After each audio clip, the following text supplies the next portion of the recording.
Christmas. Who doesn't love Christmas? Seriously, who doesn't love Christmas? Maybe people who don't celebrate it.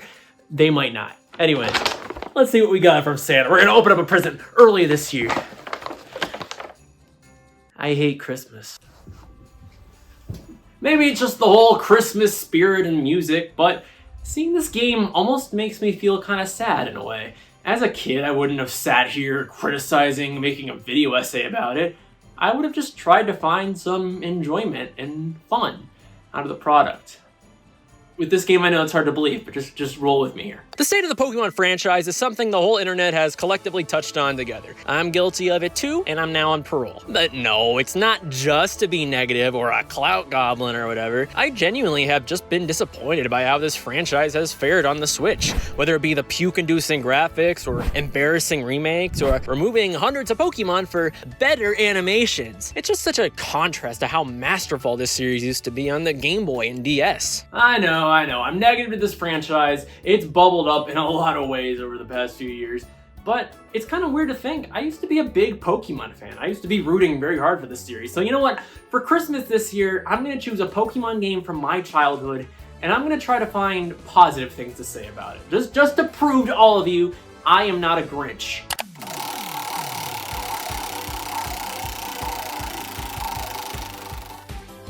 How did that even get in there? Pokemon Channel. Man, it's had to have been 15 years or something since I last played this game. I bought it again in 2016, and I don't think I even put it in my Wii once. I was too busy playing sneakers. But when I first got it as a kid, I remember it was a winter night. My dad took me to a GameStop. He held up two games, Pokemon Coliseum and Pokemon Channel, saying he would buy me the game out of these two that I wanted to play. Guess what I picked? Yeah, so to this day, I haven't played Pokemon Coliseum, but wouldn't anyone rather play a game with like 6 hours of content anyways? Pokemon Channel is more or less a sequel to Hey You, Pikachu, released on the N64. Hey You, Pikachu is kind of a whatever tech demo from what I've seen and heard, and made to promote the Nintendo 64 voice recognition unit. If this is your first time learning that this exists, congratulations, this script's research was mine as well. It worked with a grand total of 2 games. Great add-on, why not just release a prison bracelet? Basically, you'd use this mic to talk to Pikachu and do whatever you do in this game. I don't know, I never played it, I'm allergic to dumb BS.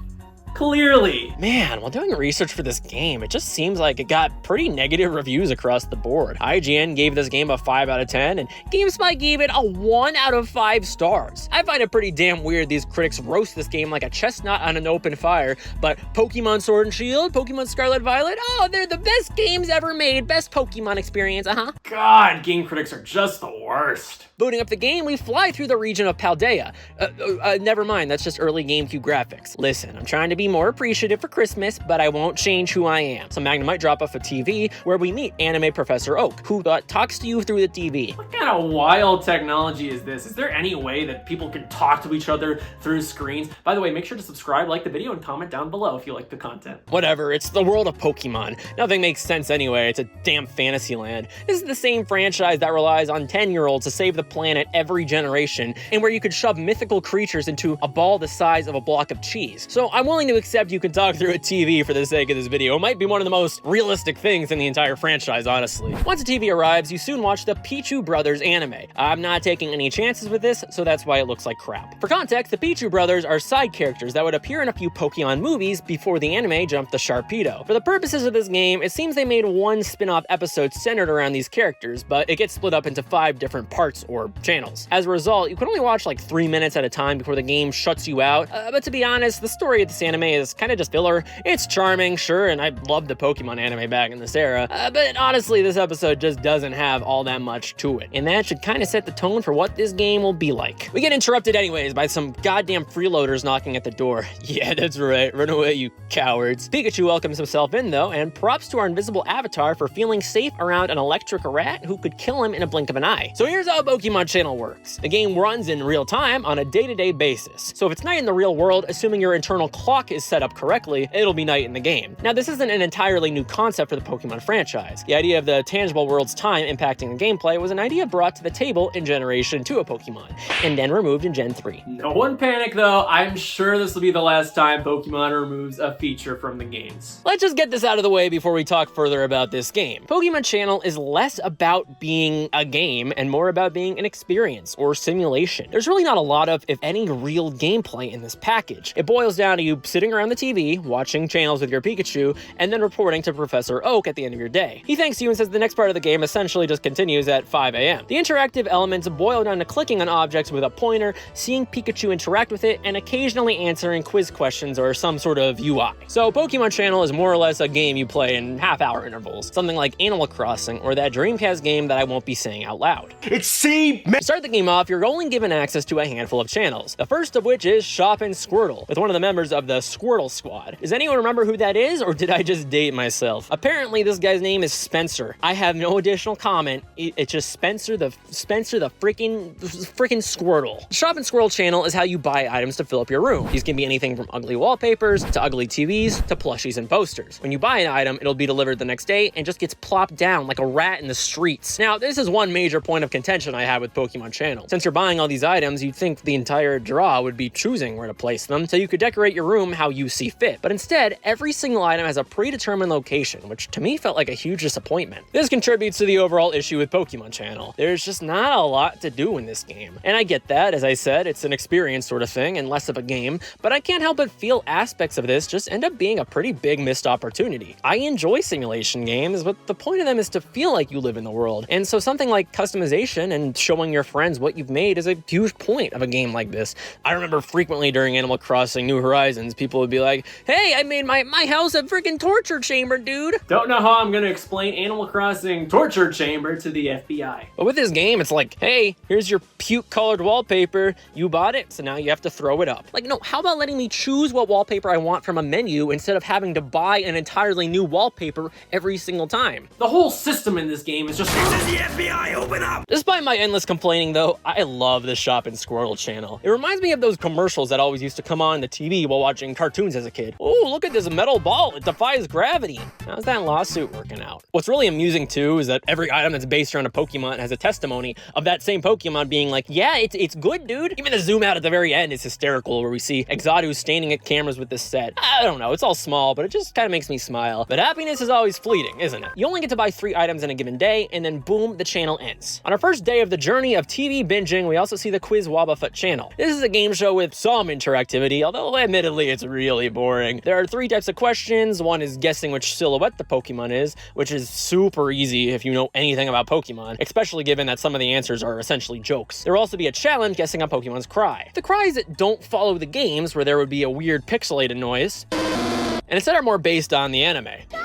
So it's not hard at all to guess which Pokemon is behind the door. The third type of challenge is if you're able to see a Pokemon through a brief sliver of a line, which is, again, incredibly easy. you'll never guess who I am. Anyways, this quiz channel is early on your best way to make money, which you need to continue the game. So you gotta sit through it like traffic, but with Pokemon. It's a little slow, it's a little easy, but you know what? It's harmless fun. I don't know about harmless. I got a bruise while falling asleep. There's also a news channel hosted by a Psyduck. It is funny when Meowth talks to Pokemon on the scene, but besides that, Psyduck will talk and ramble endlessly to no visuals, just text. Is this what they call fake news? It's admittedly a bit uninteresting, and I know I've been using the words boring, easy, and so on and so forth, and it is, trust me, this game is all that, but it's not necessarily even bad game design here, it's just the experience that they're trying to craft. In real life, TV channels broadcast something 24/7, and that's just the world we live in. Something's gotta play, the show must go on, whether that be fear-mongering news or just boring 4 a.m. programming. I'm speaking from the heart of my nostalgia a bit here. That's one reason I really fell for Pokemon channels so much as a kid. It didn't feel like a game, sure, but it felt like I was actually watching a TV. My stupid ass actually thought that it was live too, which is hysterical, but if you laugh at me for that, keep in mind you're bullying a former 5-year-old and that makes you a toxic person. As the days go on, you unlock more channels, and to progress the story from there, you'll need to do some more tasks. For instance, early on, Professor Oak asks you to use a Smeargle doll to paint a screenshot from the TV. All you have to do is click on the doll that fell over during the anime channel to paint a black and white image of whatever you're screen had. Now, like most aspects of this game, this painting feels really underfleshed. This reeks of being a concept or some kind of tech demo, but it at least does add some interactivity and freedom. But with that being said, it's really bare bones. You can draw, you can use a paint bucket to fill in objects with a jelly bean pattern, and yeah, there's really not a lot else that can be done here. Now, I know the immediate point of comparison here is going to be, oh yes, Mario Paint. It's like Mario Paint, and that certainly is better. Don't think anyone without a criminal record is going to be arguing otherwise. For a dumb throwaway feature though, it's fine, but I know if I didn't point this out, someone would have been outside my house soliciting me. Occasionally, there will also be some world building happening when you're not watching TV. Between days, events will take place continuing whatever story this game has. This includes Pikachu breaking your goddamn TV. It's pretty funny though, since some Magnemites will immediately bring you a new TV. A black and white CRT piece of scrap metal. Can't wait for someone to tell me that playing on this thing would be the ultimate retro experience. Oh yes, I'm sure of it. Eventually, this Pikachu will continue to live and feel more safe with you, eventually wanting to even go outside, which we'll talk about in just a bit, but let's just finish up our channels first. We gotta listen to Professor Oak. So sit down and watch me, watch my avatar, watch Pikachu, watch TV. The meta for this game is just out of this world. One channel I didn't mention early on, despite it being there on day one, is the Smooch'em Shakeup channel. To be honest, this channel sort of sucks, and there's almost no interactivity whatsoever. My only guess is they wanted people to exercise alongside this, so I will try my freaking best, okay? Yeah, you know what? I'm just gonna say it. Screw this channel. I try to be as positive as I can with this game, but sometimes I'm just gonna say it like it is. And in this case, it's bad. There's a weather channel hosted by Slowpoke. Can someone tell me why the weather squares are so badly lit? I really don't have a lot else to say about this. Like, the weather does line up with what's happening outside. It is a world building function. I'm gonna take this moment though to point out one glaring flaw with Pokemon channel. If you have a channel like this that's really boring, you might be inclined to, you know, change the channel, so to speak, which you can do with LRR. But if you leave too early, even if it almost feels like it's going to be over or nothing's happening, it erases all of your progress and you have to watch it from the beginning, or at least from a certain point in time. And it won't count when you go to Oak to save your game. For me, this actually broke a lot of the immersion with this product. And this might just be a me issue, but sometimes I would press the L or R button by accident. Now, that might be a very particular nitpick, but honestly, when you're just holding a controller and doing nothing, it happens a lot more often than you realize. We also have an art study channel hosted by a Smeargle. It's very unsettling knowing we own a voodoo doll of this guy. This channel is basically just a showcase of your art. And look, I know I'm not being the most descriptive game reviewer here, and I apologize for that.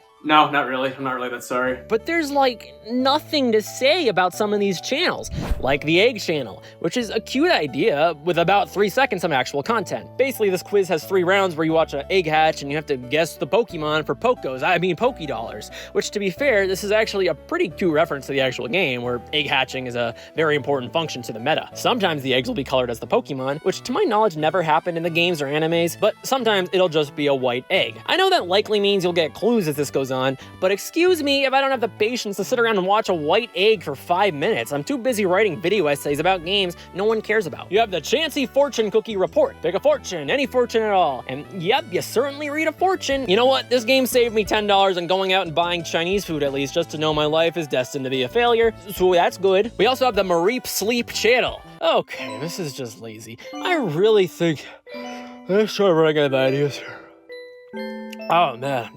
Is anyone else tired all of a sudden? There's also a second quiz channel where you guess the amount of Oddish running into what looks like a puzzle from Sonic Frontiers, which is another fine way to make money, but gets old after a whopping total of like 1 minute. Oh, what else? There's a stats channel run by a Smooch'em, because I guess they didn't have enough Pokemon to spread them around to have a new one for every channel. They only had a puny number of 386 Pokemon at this time, so you gotta give them some leniency. And look, you can't be mean about it. Game Freak is a tiny indie studio. These things happen. And yeah, that's about it. All in all, the TV is not great. It's hard to really defend these channels. Most of them feel like they were cobbled together in 5 minutes without any real thought for longevity. I feel like all these were conceived with the idea that Pokemon channel would be a 30-minute tech demo, and not considering the fact that you have to play this game over 6 days. I still find it hard to sit here and really get that mad at them, because the simulation sort of idea is the purpose of the game, as I've been saying. Let's just say if you're not a Pokemon fan, I don't think there's gonna be a lot that's keeping you here. But that's not something I can just undermine either. Pokemon at this point in time was still incredibly charming, and this game is just a cute way to exist in the Pokemon world. The merchandise, the Pokemon cards you can win at and look at in your binder, the little mini games you can play in your Pokemon Mini. I'm not gonna say it's a life-changing immersion or anything, but it's enough of a charm where I would feel like the Grinch saying it's some awful game. And I feel like the presentation's pretty well done too. Now don't get me wrong, there are definitely a few points in this game which are rough around the edges. What in the actual hell did you guys do to my Eevee? The majority of Pokemon models are pretty well done though. Definitely not gonna win an award or anything like that, but it at least doesn't make me write a 2-hour-long video essay about how the series has fallen from grace or anything like that.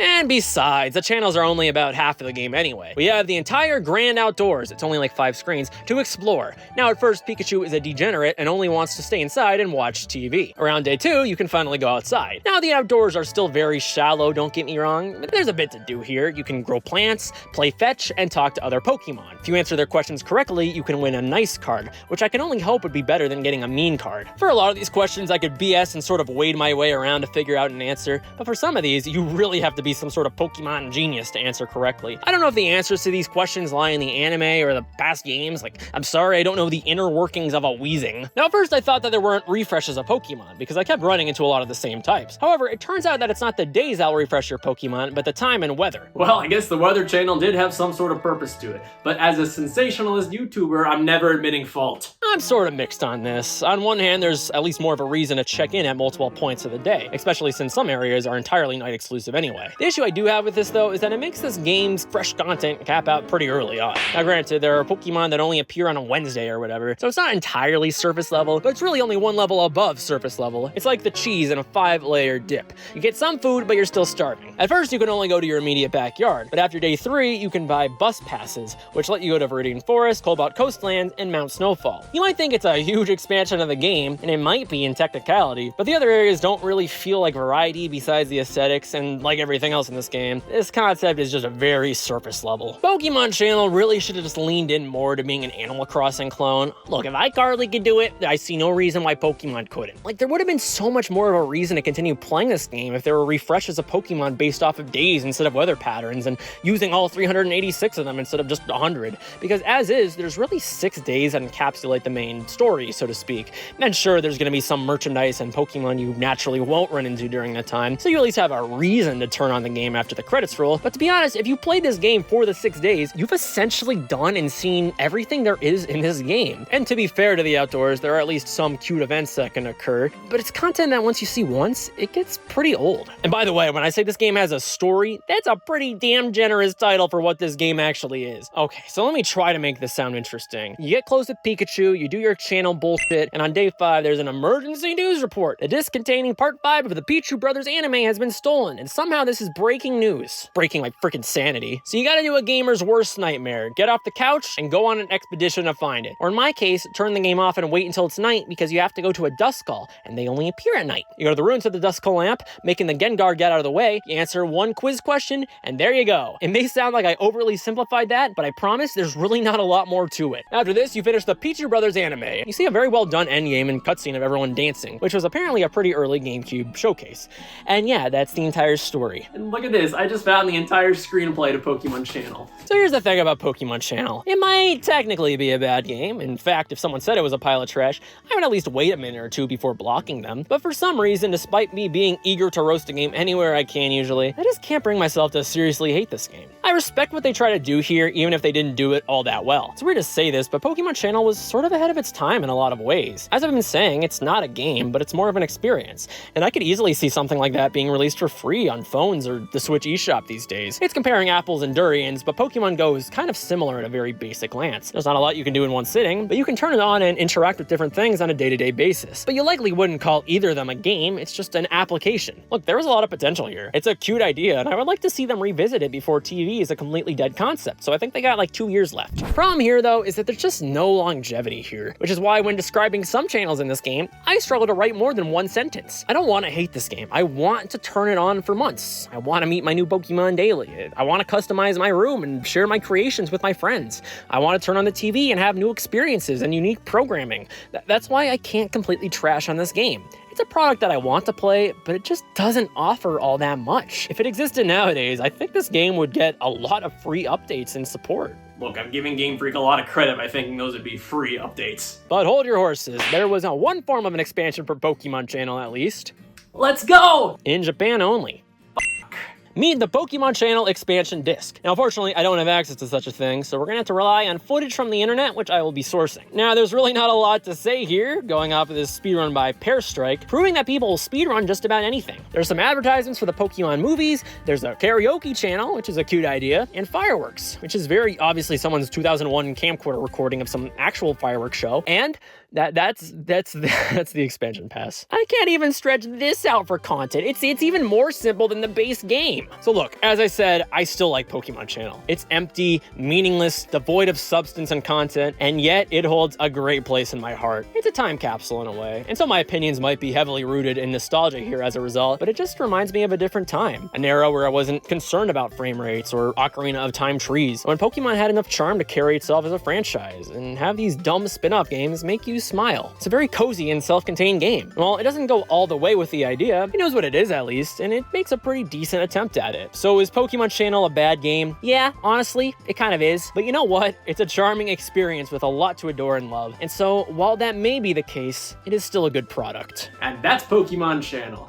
You know, it was nice to sit here and have that sort of childhood warmth and discovery that I haven't felt in a long time. And I think this means as a game reviewer, I'll be moving forward and being as kind as possible and not critical of every game I play. So with that, let's open up our stockings. I can't wait to see what we got this year. I can't do it.